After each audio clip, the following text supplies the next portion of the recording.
नमस्कार प्रिय भक्तगणों, आज हम सुनेंगे कार्तिक मास महात्म्य कथा अध्याय 12। उसके बाद हम सुनेंगे कार्तिक मास की पौराणिक कथा। कार्तिक मास महात्म्य कथा अध्याय 12 इस प्रकार है। नारद जी ने कहा, तब इंद्रादिक देवता वहां से भय कंपित होकर भागते भागते वैकुंठ में विष्णु जी के पास पहुंचे। देवताओं ने अपनी रक्षा के लिए उनकी स्तुति की।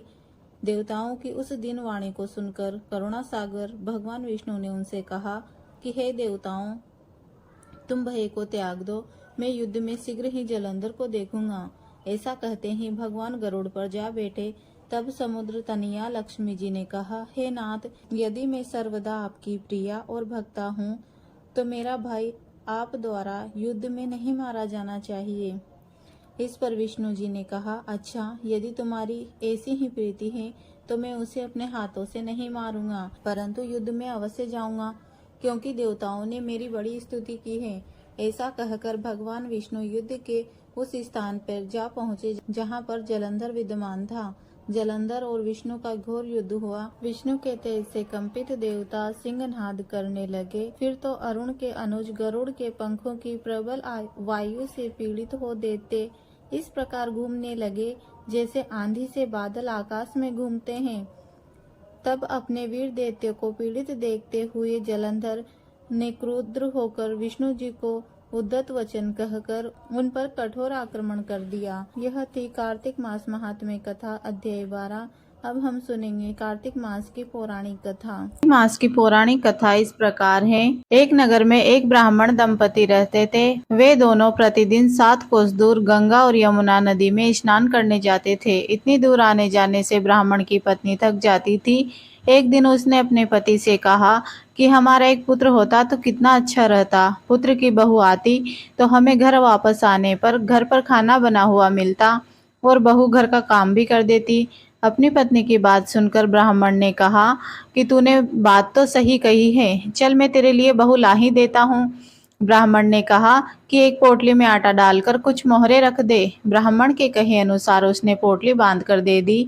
पोटली लेकर ब्राह्मण चला। ब्राह्मण को सफर के दौरान यमुना के किनारे बहुत ही सुंदर लड़कियां दिखाई दी।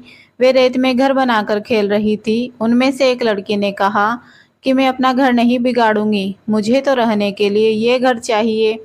लड़की की बात सुनकर ब्राह्मण मन ही मन सोचने लगा कि बहू बनाने के लिए यह लड़की उचित है।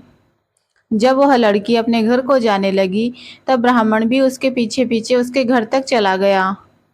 वहां जाकर ब्राह्मण ने उस लड़की से कहा, बेटी, कार्तिक मास चल रहा है, इसीलिए मैं किसी के घर का खाना नहीं खाता। मैं अपने साथ आटा लेकर आया हूँ। अपनी माता से पूछो कि क्या वह मेरे लिए आटा छानकर 4 रोटी बना देगी। यदि वह मेरा आटा छानकर रोटी बनाएगी तो मैं रोटी अवश्य ही खा लूंगा। लड़की ने जाकर अपनी माँ को ये सारी बात बताई। माँ ने कहा, उचित है, जाकर ब्राह्मण देव से कह दो कि वह अपना आटा दे दे और मैं रोटी बना दूंगी। जब वह आटा छानने लगी तो आटे में से मोहरें निकली। वह सोचने लगी कि जिसके आटे में इतनी मोहरें हैं उसके घर में कितनी मोहरें होंगी। जब ब्राह्मण खाना खाने बैठे तो लड़की की माँ ने उस ब्राह्मण से पूछा कि क्या आपके कोई लड़का है और क्या आप उस लड़के की सगाई करने जा रहे हो। यह सुनकर ब्राह्मण ने कहा कि मेरा लड़का तो काशी में पढ़ने गया हुआ है, लेकिन यदि तुम कहो तो खांड कटोरे से विवाह करके तेरी बेटी को अपने साथ ले जाऊं। लड़की की माँ ने कहा, ठीक है ब्राह्मण देव।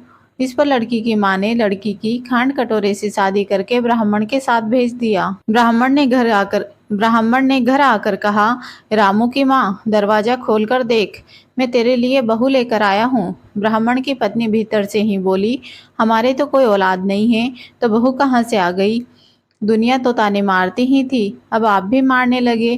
ब्राह्मण ने कहा, तू दरवाजा खोल कर तो देख। जब ब्राह्मणी ने दरवाजा खोला तो सामने बहू खड़ी थी। उसने बहू का स्वागत किया और आदर सत्कार से अंदर ले गई। अब जब ब्राह्मण अपनी पत्नी के साथ नदी स्नान करने जाता तो पीछे से बहू घर का सारा काम करके और खाना बनाकर रखती थी। वह उनके कपड़े धोती और रात को हाथ पैर भी दबाती थी। इस तरह बहुत दिन बीत गए। ब्राह्मणी ने अपनी बहू से कहा कि बहू, कभी चूल्हे की आग मत बुझने देना और मटके का पानी खत्म मत होने देना। परंतु एक दिन चूल्हे की आग बुझ गई। यह देखकर बहू घबरा गई और भागी भागी अपनी पड़ोसन के पास गई और कहा कि मेरे चूल्हे की आग बुझ गई है, मुझे थोड़ी आग चाहिए। मेरे सास ससुर सुबह 5 बजे से गए हुए हैं, वह थके हुए घर आएंगे, इसीलिए मुझे उनके लिए खाना बनाना है। यह सुनकर पड़ोसन ने कहा, तू तो बावली है, तुझे यह दोनों मिलकर पागल बना रहे हैं। इनके कोई पुत्र नहीं है, ये निसंतान है। बहू ने कहा, नहीं ऐसा मत बोलो, इनका बेटा तो काशी बनारस में पढ़ने गया है। इस पर पड़ोसन ने कहा कि यह तुझे झूठ बोलकर लाए हैं, मेरी बात को सच मान, इनके कोई बेटा नहीं है। अब बहू पड़ोसन की बातों में आ गई और कहने लगी कि अब आप ही बताओ मैं क्या करूं। पड़ोसन ने कहा कि करना क्या है, जब तुम्हारे सास ससुर आए तो उन्हें जली हुई रोटियां बना कर देना और बिना नमक की दाल बना कर देना, खीर की कड़छी दाल में डाल देना और दाल की कड़छी खीर में डाल देना। पड़ोसन ने उसे अच्छे से सिका पढ़ाकर भेज दिया। फिर जब उसके सास ससुर आए तो उसने न तो उनका आदर सत्कार किया और ना ही उनके कपड़े धोए। जब उसने सास ससुर को खाना दिया तो सास बोली, बहू आज यह रोटियां जली हुई क्यों हैं और दाल भी अलूनी है। तब बहू ने पलट कर कहा कि एक दिन ऐसा खाना खा लोगे तो कुछ नहीं बिगड़ेगा तुम्हारा। सास ससुर को खरी खोटी सुनाकर वह बहू फिर से पड़ोसन के पास गई और बोली कि अब आगे क्या करना है। पड़ोसन ने कहा कि अब तो सातों कोठों की चाबी मांग लेना। अगले दिन जब सास ससुर स्नान करने के लिए जाने लगे तो बहू अड़ गई कि मुझे तो 7 कोठों की चाबी चाहिए। तब ससुर ने कहा कि इसे चाबी दे दो। तब सास ने बहू को चाबी दे दी। सास ससुर के जाने के बाद जब बहू ने दरवाजे खोले तो देखा कि किसी में अन्न भरा है, किसी में धन भरा है और किसी कोठे में बर्तन पड़े हैं। जब उसने सबसे ऊपर का 7वां कोठा खोला तो देखा कि शिव जी, पार्वती जी, माता लक्ष्मी, गणेश जी, पीपल पतवारी, कार्तिक के ठाकुर, राई दामोदर, तुलसी जी का बिड़ला, गंगा यमुना और 33 कोटि देवी देवता विराजमान हैं।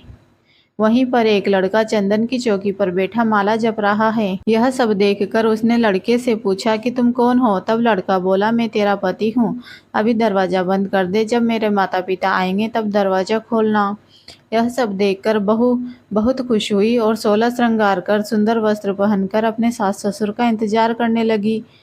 अपने सास ससुर के लिए अच्छे अच्छे पकवान बनाए। जब उसके सास ससुर घर आए तो उसने उनका आदर सत्कार किया और प्रेम पूर्वक खाना खिलाया और हाथ पैर दबाने लगी। पैर दबाते दबाते बहू ने कहा कि माँ, आप इतनी दूर गंगा यमुना स्नान करने के लिए जाती हो तो आप थक जाती हो, इसीलिए आप घर पर ही स्नान क्यों नहीं करती हो।